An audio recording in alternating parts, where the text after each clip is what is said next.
Pendant longtemps, j'avais du mal à aller à la piscine. Et il y a deux lectures à ça. Tu as la lecture de se fouetter, David, tu as un problème, David, tu es nul. Et il faut vraiment faire attention. On compare notre monde intérieur au monde extérieur des autres, qui n'est pas la vraie vie des gens. Ce que j'aime bien faire pour moi-même et pour les autres, c'est de prendre du recul et dire tiens,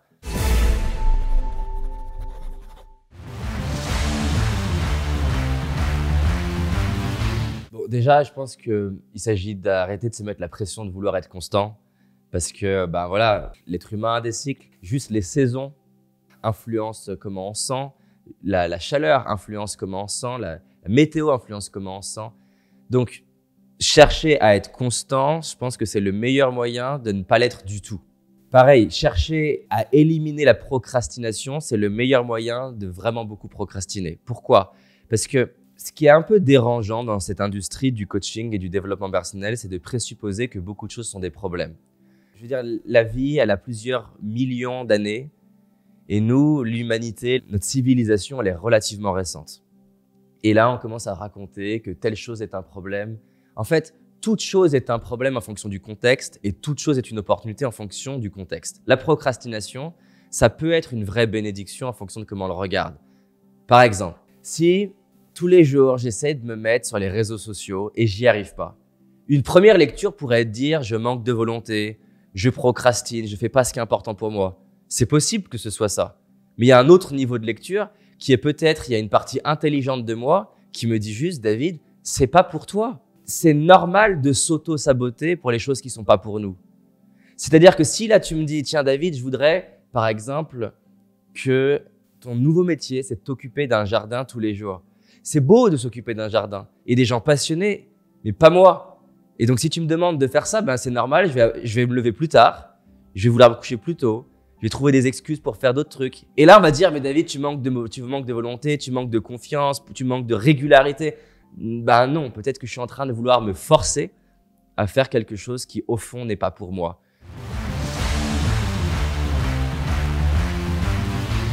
Et donc, pour moi, la première question que je vais poser en coaching, et typiquement, j'ai eu la chance d'avoir des leaders, entre guillemets, de marketing de réseau qui essayaient parfois, malgré leurs résultats, de s'imposer des stratégies qui n'étaient pas pour eux avant de prendre le prisme de la volonté, avant de prendre le prisme « tu dois faire ça ». J'essaie d'avoir la lecture de « pourquoi vraiment tu dois faire ça » en fait ? Parce qu'il y a d'autres voies, il y a d'autres manières de faire. Demande à Bill Gates de réussir dans l'informatique comme Steve Jobs. C'est mort. Bill Gates, et il suffit de voir, sa vie n'a jamais été intéressé par le design. La clé de la réussite de Steve Jobs, ça a été d'avoir un amour particulier pour le design, la beauté et en particulier la calligraphie. Il dit lui-même que son amour de la calligraphie, qui à l'époque paraissait, et c'est important, une distraction, paraissait être un truc inutile, s'est avéré être quelque chose d'indispensable pour réinventer l'informatique et rendre beau l'informatique, que ce soit par le design des iMac à l'époque avec les couleurs, que ce soit par les polices. Mais Bill Gates serait procrastiné pour ça parce qu'il n'était pas inspiré pour ça. Donc, avant de vouloir éliminer la procrastination par la volonté, déjà explorons, est-ce que le projet il est bon pour moi ? Première question. 2, si je me dis, ouais, il est quand même bon. Il y a 1000 manières de faire le même projet de 1000 manières différentes. Peut-être je suis pas dans la bonne ville, peut-être pas avec les bonnes personnes, peut-être pas sur le bon produit, peut-être pas sur le bon marketing de réseau, peut-être pas sur la bonne approche. Je me force à faire de l'Instagram alors que je suis une machine à connecter avec les inconnus parce que ma force, c'est pas le one-to-many, c'est-à-dire de 1 à beaucoup, du one-to-one. Dans ce cas-là, pourquoi m'embêter à vouloir faire du one-to-many ? Parce que c'est la mode. Tu vois, j'ai des amis, ils gagnent plus d'argent que beaucoup de gens. Ils sont pas sur les réseaux sociaux, ils ont pas de carte de visite, ils ont pas de site, ils en auront jamais. Mais c'est des machines, tu les mets n'importe où dans le monde, ils sont amis avec tout le monde en 25 minutes. C'est pas mon cas. Par contre, je suis extrêmement bon, en tout cas par rapport à la norme, je suis extrêmement bon pour savoir comment tu véhicules une idée à plein de personnes. C'est mon talent. Mais tu me mets en compétition dans une salle en réseau, je suis nul. Je suis vraiment nul. Alors, je me suis formé, j'ai appris, mais moi, j'ai appris, lui, il est passionné. Si lui, il essaye de faire ce que je fais, il va jamais y arriver. Si j'essaye de faire ce qu'il fait, il va jamais y arriver. Donc, 1, est-ce que c'est mon projet ? 2, est-ce que je peux construire ce même projet, mais d'une manière qui me correspond plus ? Moi, j'adore l'idée d'au lieu de se fouetter, d'essayer de justement se découvrir soi-même et construire en fonction de sa personnalité. Par exemple, pendant longtemps, j'avais du mal à aller à la piscine pour le faire du sport. Et il y a 2 lectures à ça. Tu as la lecture de se fouetter, David, tu as un problème, David, tu es nul. Et il faut vraiment faire attention. on compare notre monde intérieur au monde extérieur des autres. C'est-à-dire que je compare ma vie que moi je connais de l'intérieur avec la vie que je vois sur Instagram, qui n'est pas la vraie vie des gens, qui est juste 1% de la vie des gens.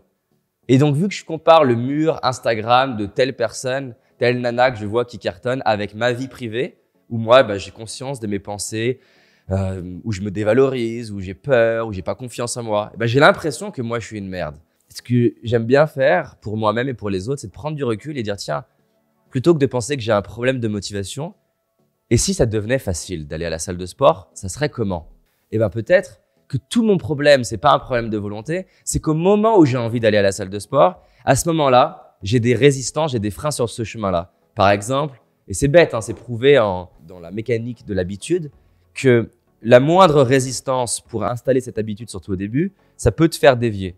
Le simple fait pour moi d'avoir fait en sorte d'avoir un sac de sport avec un maillot de bain, une lunette de piscine et une serviette qui est toujours prête devant la porte, fait que d'un coup, j'ai pas la résistance de « il est où mon maillot de bain? Non, merci, il est pas propre, il faut que je trouve une serviette. » Tout ça, vu que de base, ça va pas être un réflexe, fait que je vais pas y aller. Je mets ça en place, ça devient plus facile. Pour moi, ça a été de faire en sorte de vivre dans des endroits où il y a une piscine. Parce que le fait de me dire « il faut que je prenne la voiture ou je prenne les transports en commun pour aller à la piscine », fait que je vais me dire « ah non, je vais finir tel projet ». Tous ces trucs-là, c'est de la gestion de la résistance en amont qui fait que ça devient beaucoup plus facile. Je vais prendre un autre exemple. Je me suis acheté un bureau debout. Donc, c'est des bureaux, tu sais, qui se lèvent là. Parce qu'il y a beaucoup d'études qui montrent qu'on n'est pas fait, l'être humain, pour rester dans une même position longtemps. D'ailleurs, on n'est pas fait non plus pour rester debout longtemps. On est fait pour être régulièrement en changement de posture, de mouvement, statique, mouvement, assis, debout, allongé, être régulièrement en mouvement. Pendant 1 an et demi, j'avais un super bureau debout qui fait cette taille-là, de dingue. Et en réalité, sur 365 jours, j'ai dû le mettre debout 2 jours. Parce que, en fait, je suis bien sur ma chaise. Même si c'est pas bon pour mon dos, je suis confortable et je suis là et je me dis dans 10 minutes, dans 10 minutes, dans 10 minutes et 10 minutes se transforment en 1 an. Et le seul truc que j'ai changé, c'est pas d'essayer de faire preuve de volonté, c'est de me dire, tiens, à quel moment de ta journée, je peux le rattacher à une autre habitude que j'ai. Typiquement, je démarre ma journée, je vais exclure ma première routine du matin, mais une fois que je suis au bureau, la première chose que je fais, je clarifie c'est quoi le truc le plus important que j'ai envie d'accomplir de cette journée. Et donc ça, je le fais assis et j'ai ritualisé que une fois que j'ai fini ça assis, la première chose que je fais, la première tâche de la journée que je vais la faire debout. Je suis passé de une journée pendant 365 jours à quand je suis chez moi, parce que là, j'ai pas de bureau debout, je peux pas lever ce truc-là, mais quand je suis chez moi, on va dire sur 100% du temps chez moi, à 90%, je le mets debout. Parce que dans mon esprit, je me dis juste, David, au minimum, c'est que 1 heure par jour, tu commences par ta journée et ça devient facile.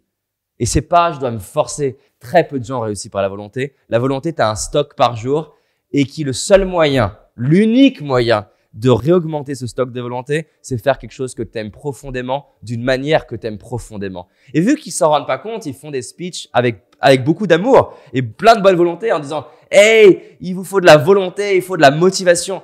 Et tu crées une génération de gens dépressifs parce qu'ils vont se comparer à quelqu'un qui, en réalité, il est motivé parce qu'il fait ce qu'il aime. Je peux essayer de faire ce que je veux, j'aurai jamais la volonté de Léonard de Vinci. Les gens disent c'est incroyable la volonté qu'il a mis.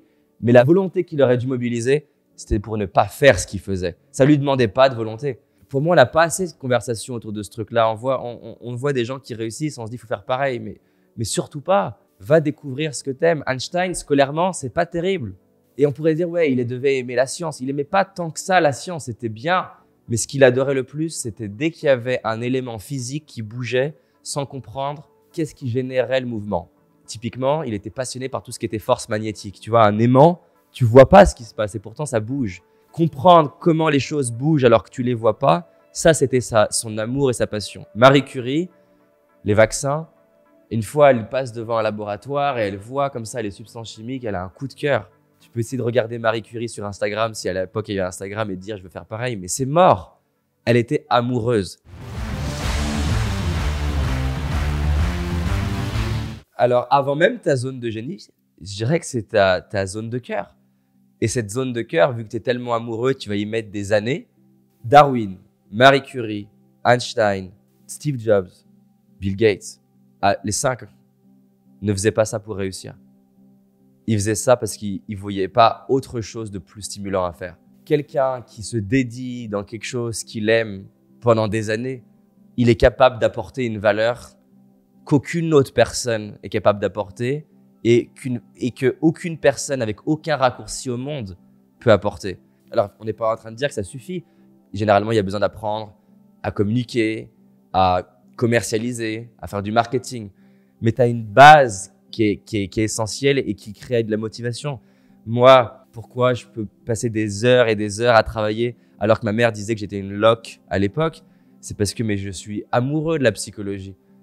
Je veux dire, je me vois pas faire d'autres choses jusqu'à la fin de mes jours. J'adore la psychologie, j'adore comprendre les perceptions des gens, j'adore comprendre comment les gens pensent. Je suis fasciné de me dire que tu peux souffrir pendant 20 ans et que je peux avoir 1 heure avec toi en coaching et que ta vie elle est transformée après. C'est incroyable. Mais je cherche pas à être motivé pour ça. Il faudrait que tu me forces à arrêter.